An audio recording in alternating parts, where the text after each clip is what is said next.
नमस्कार मेरे प्यारे दोस्तों, आप सभी का स्वागत है आपके अपने YouTube channel semester ITI study के अंदर।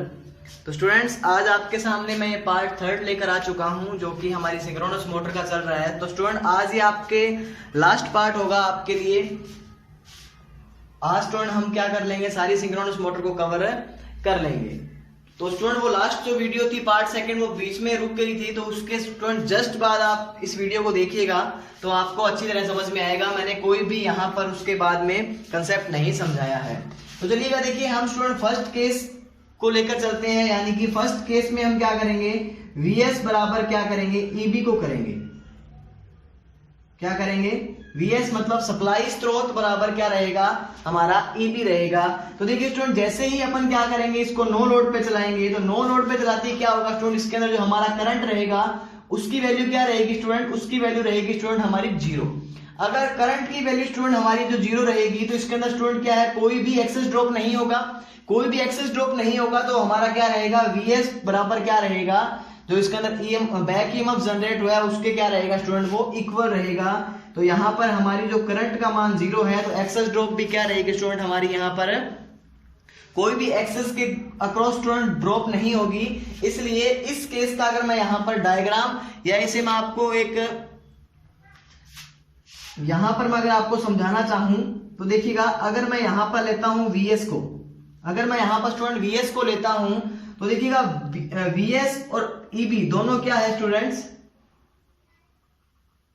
ये जो आपको यहां दिख रहा है डॉट, ये जो लाइंस है जिगजैग लाइन दिख रही है, वो क्या है, किसकी है स्टूडेंट्स, EB है। तो देखिएगा इसके ऊपर क्या रहेगा, हमारी जो मोटर रहेगी वो क्या रहेगी, फ्लैट नेचर के ऊपर वर्क करेगी। क्या करेगी स्टूडेंट, हमारी जो मोटर रहेगी वो क्या करेगी, फ्लैट नेचर के ऊपर वर्क करेगी। इसके अंदर आप ये नहीं बताओगे या इसके अंदर आपका मोटर जो होगी वो लीडिंग या लैगिंग पावर फैक्टर पर वर्क नहीं करेगी। फ्लैटिंग कंडीशन जो रहेगी, क्वेश्चन स्टूडेंट डायरेक्ट बनता है, फ्लैटिंग कंडीशन बताइए किसी मोटर की, तुल्यकालिक मोटर की फ्लैटिंग कंडीशन क्या होती है। तो देखिए स्टूडेंट, फ्लैटिंग कंडीशन के अंदर आपको वहां पर ऑप्शन मिलेंगे E बराबर, यानी E यहां पर क्या स्टूडेंट्स, बैक ईएमएफ है, E बराबर VS या VS ग्रेट आपका बड़ा है EB से, EB बड़ा है VS से, या A व B दोनों। तो स्टूडेंट ये आपको वहां पर क्या दिए जाएंगे, ऑप्शंस दिए जाएंगे। तो आपको कंफ्यूज नहीं होना, ये कंडीशन कौन सी है आपकी, फ्लैटिंग कंडीशन है। कौन सी कंडीशन स्टूडेंट्स, फ्लैटिंग कंडीशन है। अब अगर मैं बात करूं सेकंड कंडीशन की तो देखिएगा, अब स्टूडेंट मैं यहां पर आपको सेकंड कंडीशन समझा रहा हूं, केस 2।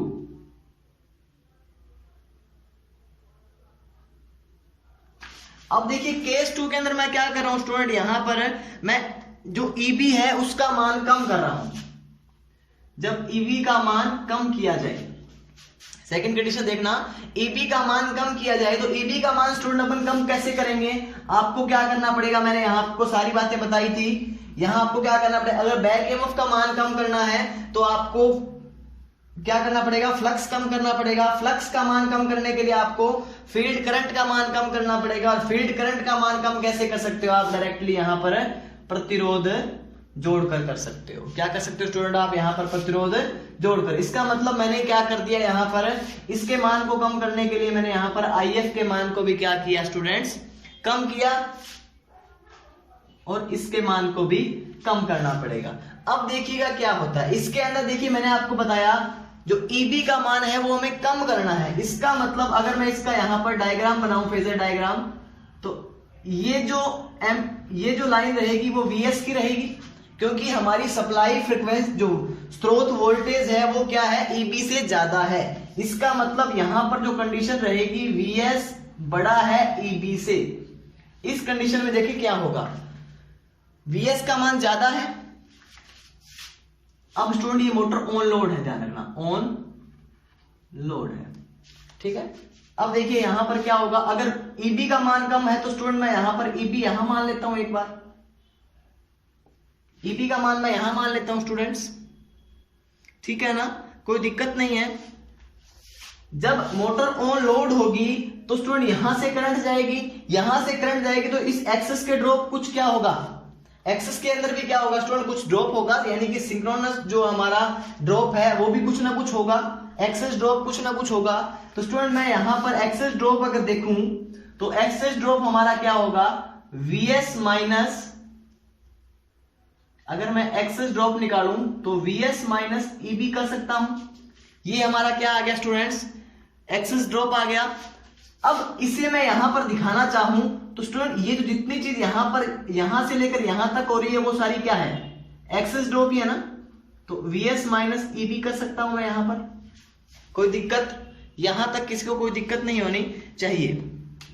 अब स्टूडेंट आपको पता है इसके अंदर क्या है, ये इंडक्टिव लोड है। क्या है स्टूडेंट, इसके अंदर आपका इंडक्टिव लोड है, इंडक्टेंस विद्यमान है, इसलिए आपको पता है इंडक्टेंस के अंदर क्या होता है, हमेशा धारा 90 डिग्री लैग करती है, हमेशा जो करंट है वो 90 डिग्री क्या करता है, लैग करता है।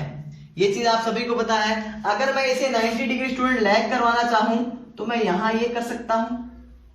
अगर मैं यहां ये करूं तो स्टूडेंट ये 90 डिग्री क्या हो गया, लैगिंग कंडीशन है ना, ये लैगिंग कंडीशन है। समझ में आ रही है स्टूडेंट यहां तक बात। अगर मैं यहां पर धारा का वक्र बनाऊं तो ये बनेगा, इसका मतलब धारा जो आपकी V जो स्रोत वोल्टेज है और हमारी जो करंट है उन दोनों के बीच क्या है स्टूडेंट्स, लैगिंग पावर फैक्टर है। अब एक बात बताइए, अगर लैगिंग पावर फैक्टर है तो आपके लिए फायदा है या नुकसान है, तो स्टूडेंट आपके लिए बहुत ज्यादा नुकसान होगा। कोई भी डिस्ट्रीब्यूटर है वो आपको क्या करेगा, एक्स्ट्रा चार्ज लगाएगा, इसलिए आप इस कंडीशन पे तो चलाओगे नहीं मोटर को, ठीक है। देखिए पहली बात सिंपल सी ये रहती है, आज के टाइम में उद्योगों के अंदर स्टूडेंट ज्यादा यूज हो रहा है मोटरों का। कौन सी मोटरों का, 3 फेज इंडक्शन मोटर का यूज ज्यादा हो रहा है। और आपको पता है 3 फेज इंडक्शन मोटर हमेशा क्या करती है, लैगिंग पावर फैक्टर पर काम करती है, इसलिए हमें इस प्लंटी को दूर करने के लिए हमारी सिंक्रोनस मोटर की आवश्यकता पड़ी। और सिंक्रोनस मोटर की आवश्यकता से अपन क्या, इसके यूज से अपन क्या कर सकते हैं, उस लीडिंग पावर फैक्टर को लैगिंग पावर फैक्टर, सॉरी उस लैगिंग पावर फैक्टर को लीडिंग पावर फैक्टर में कन्वर्ट कर सकते हैं। अब देखिएगा हमारी थर्ड कंडीशन है, जब Eb का मान ज्यादा हो, जब Eb, स्टूडेंट मैं इसे यहां से एक बार मिटा रहा हूं ताकि आपको एक साथ तीनों कंडीशन समझ में आ जाए। तो केस 3, जब Eb का मान ज्यादा हो किससे, Vs से। तो Eb का मान ज्यादा करने के लिए स्टूडेंट मैं आपको बताऊं तो आपको फ्लक्स का मान ज्यादा करना पड़ेगा। फ्लक्स का मान कैसे बढ़ाओगे, फील्ड करंट से बढ़ाओगे, और फील्ड करंट का मान आप प्रतिरोध से चेंज कर सकते हो, सिंपल है। अब क्या करेंगे, अपने को पता है स्टूडेंट हमारे जो Eb का जो मैग्नीट्यूड है स्टूडेंट वो क्या है, बड़ा है, और हमारा जो Vs है उसका जो स्टूडेंट मैग्नीट्यूड क्या है, वो छोटा है। यहां तक कोई दिक्कत, Eb का एम्पलीट्यूड बड़ा है और हमारा जो Vs है, जो स्रोत, हमारी जो स्रोत वोल्टेज है उसका मान कम है। अब क्या होगा स्टूडेंट्स, हमारा अगर मैं एक्सेस ड्रॉप निकालूं, अगर मैं यहां पर KVL लगाता हूं, हमारा अगर एक्सेस ड्रॉप निकालूंगा तो स्टूडेंट क्या रहेगा, वो Eb माइनस Vs रहेगा या Vs माइनस Eb रहेगा। तो इसका आंसर आपको ये देखना है, हमेशा बड़े में से छोटे को आप क्या करते हो, कंसीडर करते हो, इसलिए आपको क्या करना पड़ेगा, इस बार हमारी जो एक्सेस ड्रॉप होगी स्टूडेंट वो क्या होगी, विपरीत चलने लगे, क्योंकि इसका मान ज्यादा है। पहले यूं चल रही थी हमारी करंट, अब क्या होगी स्टूडेंट, विपरीत चलेगी, क्योंकि हमारी जो Eb है उसका मान क्या है, काफी बढ़ चुका है। अब स्टूडेंट अगर ये बड़े में से छोटा अपन करें तो Eb माइनस Vs रहेगा। अब क्या होगा, जो हमारा करंट रहेगा स्टूडेंट वो क्या करेगा, इस दिशा में गति करेगा। अगर मैं इसे निकालूं तो स्टूडेंट ये क्या रहेगा, हमारा एक्सेस है जो कि है Eb माइनस Vs। समझ में आई बात। इस पॉइंट से ये क्या करेगा, इस और इस डायरेक्शन में गति करेगा। अब क्या होगा स्टूडेंट्स, लोड क्या है, इंडक्टिव है, यहां पर देखो क्या है, इंडक्टिव है तो आपको पता है धारा 90 डिग्री लैग करेगी ना लैग। तो मैंने क्या किया, धारा को 90 डिग्री लैग करवा दिया। मैं स्टूडेंट यहां से इसे मिटा रहा हूं, मैं यहां लिख देता हूं excess drop Eb minus Vs तो देखो 90 डिग्री लैग करेगी, इसका मतलब धारा जो होगी वो ये होगी। अब देखो स्टूडेंट, आप लीडिंग और लैगिंग में कंफ्यूजिंग मत रखना। ये देखो ये अभी लैग कर रही है, यहां से भी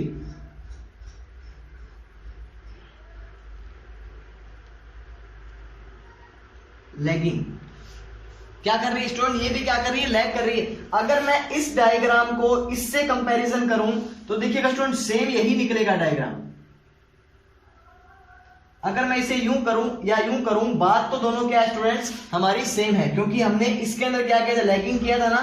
ठीक उसी प्रकार स्टूडेंट हम क्या कर रहे हैं, इसमें भी क्या कर रहे हैं, लैगिंग। बिकॉज अगर ये इस ओर जाता तो इस तरफ लैगिंग होता, लेकिन ये इस तरफ गया तो इस ओर लैगिंग होगा। यहां तक कोई दिक्कत नहीं है। अब एक चीज आपने नोट नहीं की, ये इससे तो लैग कर रहा है, लेकिन जो I और V देखो ये क्या कर रहे हैं, 90 डिग्री के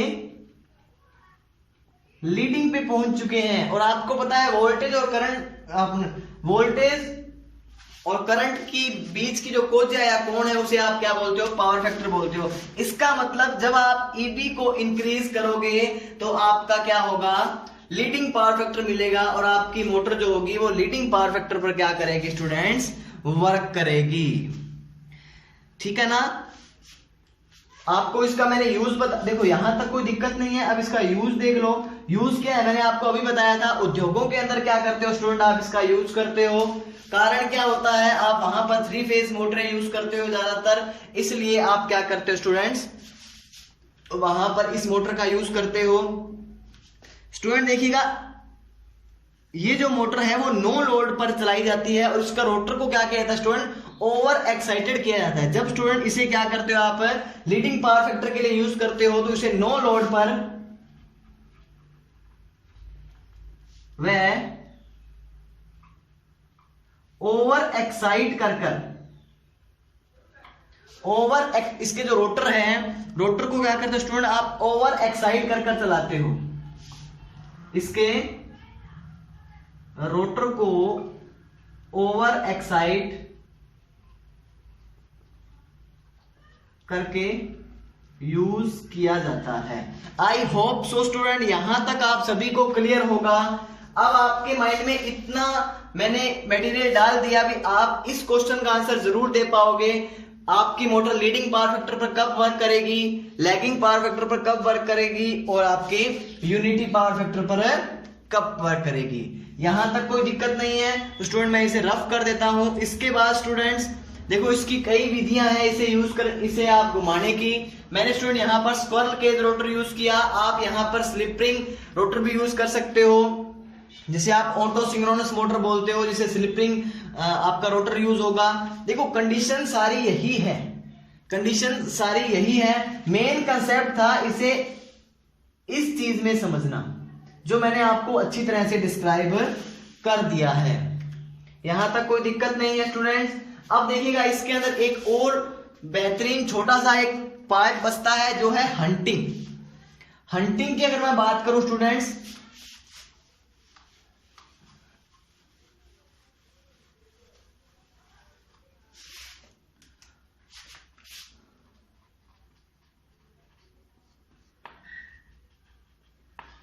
हंटिंग, तो स्टूडेंट ये इसके अंदर क्या है, एक दोष होता है। क्या होता है स्टूडेंट, एक दोष होता है हंटिंग। इसे स्टूडेंट क्या है, हंटिंग कब आता है आपके सिस्टम में, जब स्टूडेंट आपकी जो मोटर है वो ओवरलोड होने लगती है, या आपकी मोटर के ऊपर अचानक लोड बढ़ जाता है, तो आपके जो सिस्टम है उसके अंदर क्या आने लग जाता है स्टूडेंट्स, हंटिंग आने लग जाती है। इस दोष के निवारण के लिए स्टूडेंट मैं आपको क्या बताता हूं, देखिएगा, इस दोष के निवारण के लिए आपको क्या करना होगा, एक इसी मोटर के रोटर पर एक अतिरिक्त वाइंडिंग करनी होगी, जिसे क्या बोलते हो आप, डैम्पर वाइंडिंग बोलते हो। क्या बोलते हो स्टूडेंट, डैम्पर वाइंडिंग, या अवमंदन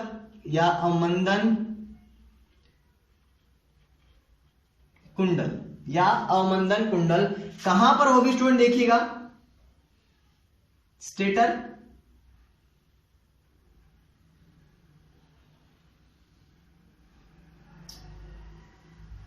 तीन फेज की वाइंडिंग R, Y और B, 120 डिग्री का अपार्ट करेंगे इसको। अब मैंने स्टूडेंट क्या किया था, यहां पर एक रोटर रखा था स्क्विरल केज, आपने स्टूडेंट एक बार ऐड किया था इसके अंदर, कौन सा, स्क्विरल केज रोटर, ये सैलिएंट पोल रोटर रख दिया, स्क्विरल केज बार ऐड कर दिया। आप क्या करोगे स्टूडेंट, इसके अंदर क्या करोगे, एक अतिरिक्त वाइंडिंग स्थापित करोगे जिसका नाम है डैम्पर वाइंडिंग। क्या करोगे इसके अंदर, डैम्पर वाइंडिंग स्थापित करोगे, जिससे क्या होगा स्टूडेंट्स, डैम्पर वाइंडिंग करने से क्या होगा स्टूडेंट, आपका जो रोटर है वो क्या नहीं करेगा, कंपन नहीं करेगा। आपका रोटर क्या नहीं करेगा स्टूडेंट्स, कंपन नहीं करेगा, हंटिंग नहीं करेगा। इसलिए आप क्या करते हो, अवमंदक कुंडल का यूज करते हो। अब देखिएगा स्टूडेंट, इसकी मैं आपको दो कंडीशन बता देता हूं। एक तो कंडीशन है स्टूडेंट आपकी लोडेड कंडीशन और एक आपकी नो लोड कंडीशन।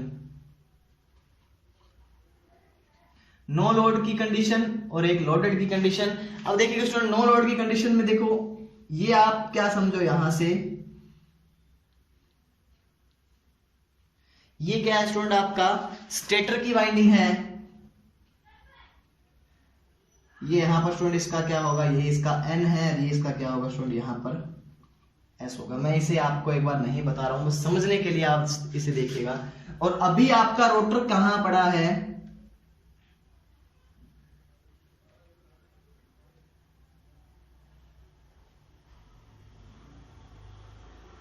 आपका रोटर क्या पड़ा स्टूडेंट, अभी तक यहां पड़ा है। इसका मतलब जब आपकी मोटर नो लोड पर होगी तो आपकी जो स्टेटर और रोटर क्या करेंगे, एक साथ गति करेंगे, एक समान दिशा में क्या करेंगे स्टूडेंट, ये गति करने लगेंगे। जब आप स्टूडेंट क्या करोगे, इसे लोडेड कंडीशन पे लेकर आओगे, लोडेड कंडीशन पे अगर आप लेकर आओगे तो तब देखिएगा क्या होगा, ये इसका क्या है, ये स्टेटर है, ये इसका N हो गया, यहां पर इसका क्या होगा, S होगा दूसरी साइड में, लेकिन अपने को इससे एक बार मतलब नहीं है। अब क्या होगा स्टूडेंट, देखिएगा यहां से अगर मैं देखूं,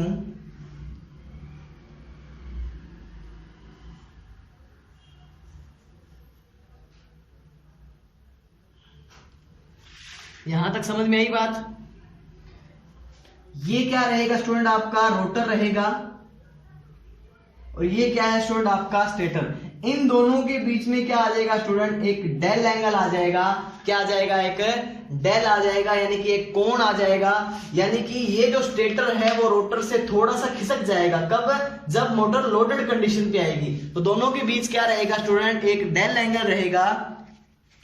जैसे जैसे स्टूडेंट आप क्या करोगे, लोड को बढ़ाते जाओगे या इंक्रीज करते जाओगे तो क्या होगा, ये जो रोटर है वो एक टाइम ऐसा आएगा जब इन दोनों के बीच जो डेल एंगल है वो क्या हो जाएगा, काफी हद तक बढ़ जाएगा।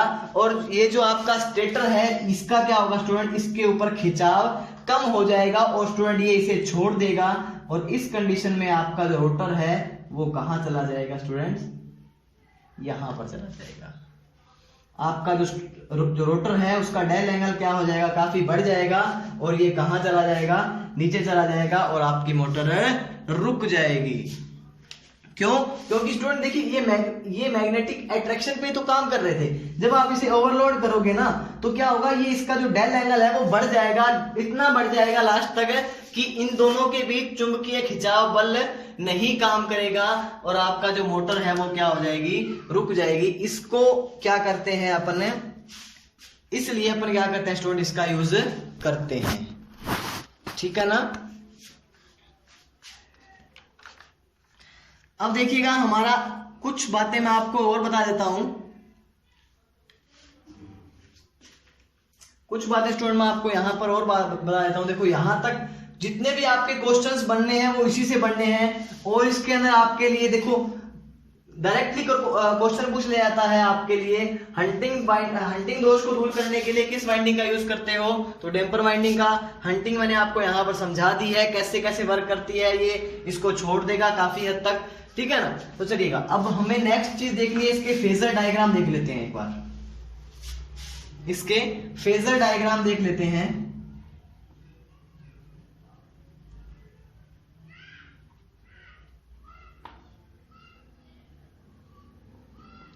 फेजर डायग्राम के अंदर स्टूडेंट सबसे पहले अगर मैं बात करूं तो हमारा पहले मैंने आपको बताया था Vs का मान ज्यादा और हमारी जो EB है, इसी कंडीशन की मैं बात कर रहा हूं स्टूडेंट। Vs का मान ज्यादा था और हमारी जो EB है स्टूडेंट उसका मान क्या था, कम था। तो देखिएगा EB का मान कम करने के लिए मैं स्टूडेंट यहां पर कर सकता हूं, EB को यहां पर कर सकता हूं ना EB को।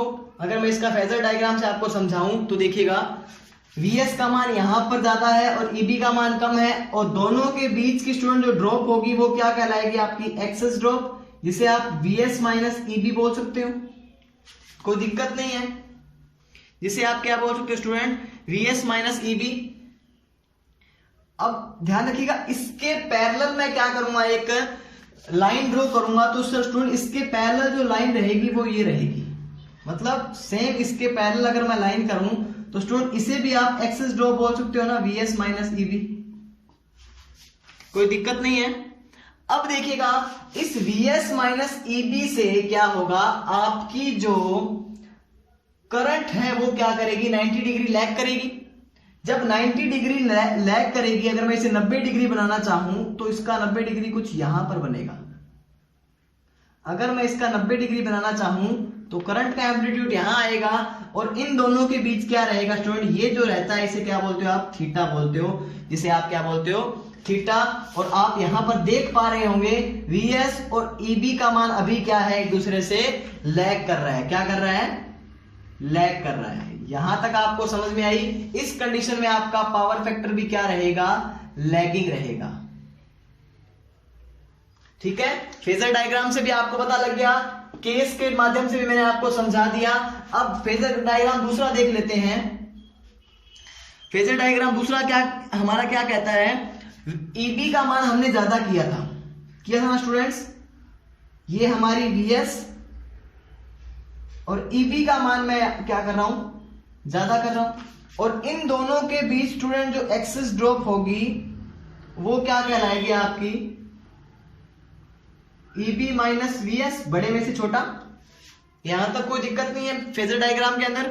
अब मैं क्या करूंगा स्टूडेंट, इसके अपोजिट एक पैरेलल लाइन खींचूंगा। तो स्टूडेंट वो क्या रहेगी, इसके अपोजिट अगर पैरेलल लाइन की मैं बात करूं तो वो स्टूडेंट यहां आएगी। इसके अपोजिट पैरेलल लाइन की अगर मैं बात करूं तो वो यहां जाएगी स्टूडेंट्स। तो लीजिए मैंने इसको यहां पर खींच दिया लाइन को, क्या है, इसके बिल्कुल अपोजिट है। इसको भी मैं क्या बोल सकता हूं, excess drop EB minus Vs, कोई दिक्कत नहीं है, यहां तक भी कोई दिक्कत नहीं है।